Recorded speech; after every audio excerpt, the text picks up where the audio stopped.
Protect your DNA. BioPQQ can promote formation of new mitochondria. Infowarsstore.com.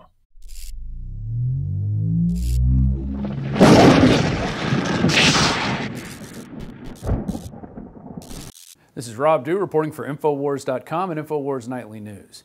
And this report is an update on two reports that I've filed this month, basically, and the one I actually filed just over the weekend. The first one is about the little girl who died of the flu after taking the flu shot. Well, now there's another little girl that died. In addition to the numerous other cases that are out there, somebody sent me this morning and said, you have to look at this one. Here's the headline from the Daily Mail.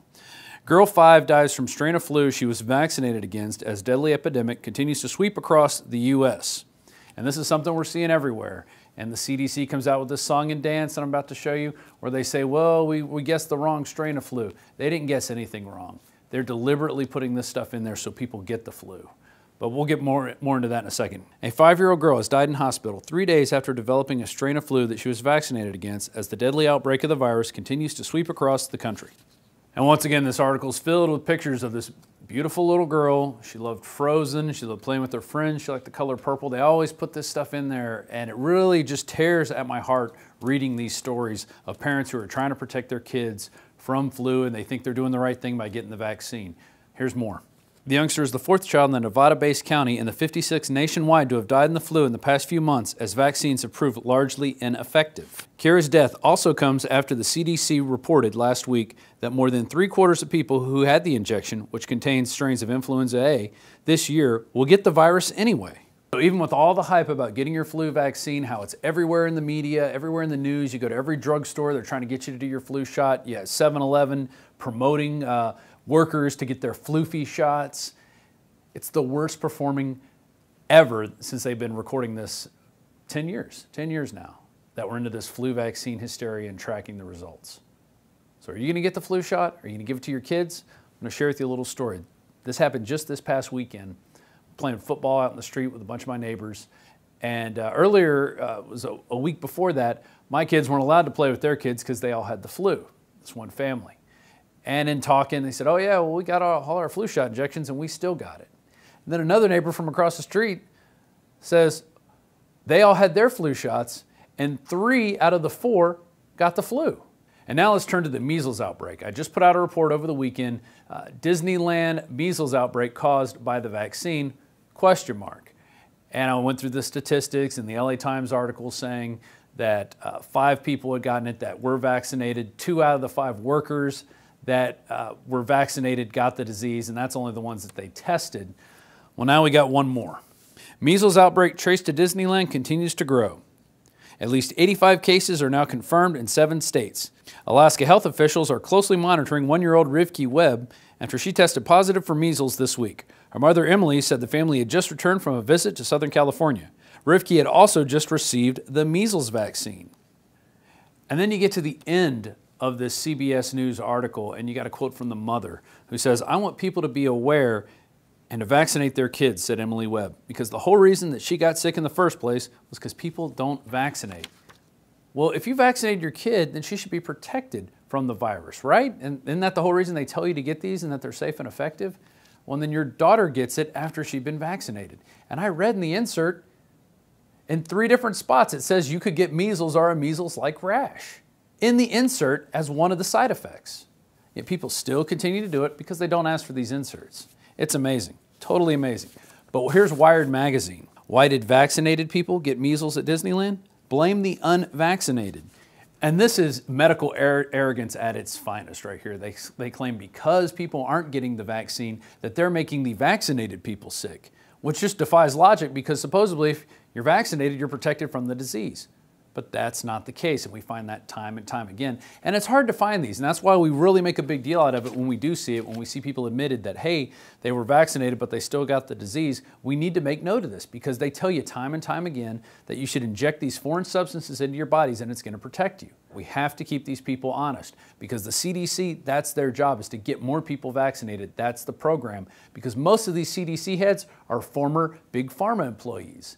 And this is the whole thing. When I interviewed Dr. Sherry Tenpenny years ago, went up to her office, and she said, you know, Rob, this is what I think it is. I think that the reason they push these vaccines, especially on these young kids, is so they become lifelong customers, because they're going to see these other problems crop up. They may not have a serious adverse reaction, but they'll get something like allergies, or they'll get earaches, or they'll get tonsillitis, something that keeps them coming back for more medical care. Over 100 years ago, eugenicist social planners said that they'd use mind-altering drugs to control the population. By 2007, more than 20% of the U.S. population were on some type of prescription antidepressant. But in the case of foster children, a sector where the state has total control, at least 2/3 are forced to take a cocktail made up of, on average, 7 psychotropic drugs. Chairman of the Texas Society of Psychiatric Physicians, Joe Burkett, testified before the State House Select Committee hearing on psychotropic drugs in foster care and shocked the public when he said that 2/3 of foster children in Texas had been placed on psychiatric drugs because they were very, very sick from a bad gene pool. A lot of these kids come from bad gene pools. They don't have stable parents making good decisions. Besides the gene pools, they've then been traumatized by abuse, neglect, and problems, and then they've been traumatized by separation, and all those things predispose to mental illness. One thing that I really like and I'm amazed by when I put out these vaccine reports is the number of people that get on the message board and actually add other clues and links to things that other people can read. Because I don't have time to put it all in one report. There's just not enough time in the day. So I really do appreciate when people put their links down there, and let's have a debate. I'm all for an open, honest debate. You know, a lot of people sent this Penn and Teller thing where they had them throwing bowling balls at little targets made up of children, and the ones that were vaccinated were protected from the bowling balls and the other ones weren't, so they were getting mowed down. And a lot of the statistics that they're reporting, yeah, all these diseases were coming down, but they were coming down before the vaccines were ever introduced. They never show the beginning of these graphs, like when you see polio coming down to here and then the vaccine's introduced and it drops down to here. It was already on its way out. That's because of modern hygiene techniques, modern plumbing, people not sleeping in their clothes over and over again days on end. It's a whole lot of things that caused these diseases to go down. So let's end here with this one article from Vac Truth that I encourage you to go and look at the other source articles that they put in here because it's amazing. Studies prove without a doubt that unvaccinated children are far healthier than their vaccinated peers. A 1992 Immunization Awareness Study, IAS, conducted a survey to examine the health of New Zealand's children. Unsurprisingly, the results of their study indicate that unvaccinated children were far healthier than vaccinated children. So they interviewed about 245 families, nearly 500 children participated in this survey. Here's what they found. 92% of the children requiring tonsillectomy operation had received the measles vaccination, indicating that vaccination for measles may have made some of the children susceptible to tonsillitis. But then it goes into another study that was even more in-depth back in 2011 in Germany. In September 2011, German researchers carried out a long-range study, surveyed a total of 8,000 unvaccinated children from the ages of 0 to 19. So the kids that were vaccinated, 4.7 suffered from asthma percent, 10.7 suffered from hay fever, 13.2 suffered from neurodermatitis. With the unvaccinated children, you had asthma at 2.5%, hay fever at 3%, and neurodermatitis at 7%. Nearly half compared to the vaccinated children. And these aren't big health conditions, but these are things that determine quality of life.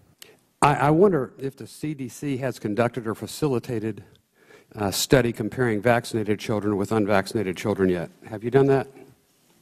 We have not studied vaccinated versus unvaccinated. Oh, that was, okay, never mind. So just stop there. That was the meaning of my question. You wasted 2 minutes of my time. Now look at this. Other conditions found to be almost non-existent in unvaccinated children. With dyslexia, it was 0.21%, speech delay or articulation problems, 0.38%, sensory processing disorder, 0.28%, anxiety, 0.25%, depression, 0.12%, bedwetting, 0.12%, celiac disease, 0.12%, gluten sensitivity, 0.41%, and GERD, 0.06%. I want to leave you with this last from the CDC. This is on their own website, and this is talking about identified prevalence of autism spectrum disorder. In 2000 in the United States, we were 1 in 150. And now in 2010, well now we're 5 years later, so I bet it's even worse, it was 1 in 68. I've seen a chart that ranks the longevity of the 30 nations with the best mortality rates in the world, starting with Iceland, Sweden, Singapore, and on down. We didn't even make the top 30. We're the 34th. And ironically, we require more vaccinations than any other country that's healthier, has a less mortality rate than us. Do you see any correlation whatsoever, either one of you, to the 34th worst mortality rate and the most vaccinations to the ones with the least required vaccinations and the lowest mortality rate? There are many factors obviously involved in longevity for any country. The one thing we do know about vaccinations is that they are among the major public health reasons why generations today live much longer than in previous generations. They are perhaps the most successful public health movement in the world. Nobody's talking about or against vaccinations. Well, I was just trying to answer. We're talking about thimerosal in vaccinations. I was trying and multiple, bomb blast of vaccinations in short period of time on very. Thank you, Mr. Chairman. My time's up. I'm sorry, gentleman's time's expired. Did you want to answer? No, I think I had an opportunity. You really need to do the research on vaccinations, and we need to pressure these vaccine companies out there to do the obvious research. Let's look at all the problems. Let's not look at these carefully clinical studies that are paid for by the vaccine companies. Let's get some independent studies in there. Let's demand that our government do these independent studies. Let's demand that the CDC do these independent studies. Let's stop taking the vaccine companies' word that everything is safe and effective, because it's not. We know it's not. And we could see these things time and time again. So it's time to start holding their feet to the fire and making them accountable for what they're doing. They have blanket immunity now. There's these vaccine courts that pay out the damages, but the vaccine companies never have to admit culpability. It's time to end stuff like this. If you like reports like these, please consider becoming a member of PrisonPlanet.tv. We're still running our biggest special ever. For $29.95, you can become a member of PrisonPlanet.tv for a whole year and share your username and password with up to 20 people. And remember, you got to work on your immune system. That is what's going to protect you from these diseases, not hocus pocus from the vaccine community, especially those out there who are profiting from making the vaccines themselves. The globalists have controlled the mainstream media for a long time, but now they're expanding, making the weaponization even more vicious and deceptive. All the major networks are state-run. We are partnering this year with the NFL. The NFL has become a political weapon against the Second Amendment and pushes Obamacare. MSNBC tells us that our children belong to the state. We have to break through our kind of private idea that kids belong to their parents or kids belong to their families and recognize that kids belong to whole communities. The brainwashing media machine has been turned up on high, and it's time for humanity to double down on the true people's media and strike back against the tyrants that are destroying our civilization with their lies and fraud. We are the resistance. You are the resistance. You are the info war. It is more important than ever to realize that we are not the alternative media. We are the true media. The establishment dinosaur press is dying. We are in an information war, and we are losing that war. Join us at InfoWarsNews.com and PrisonPlanet.tv. Members can share their memberships with up to 11 people. By subscribing, you will literally be buying war bonds in the info war to expand our operation in the face of the tyrants. Join us at PrisonPlanet.tv.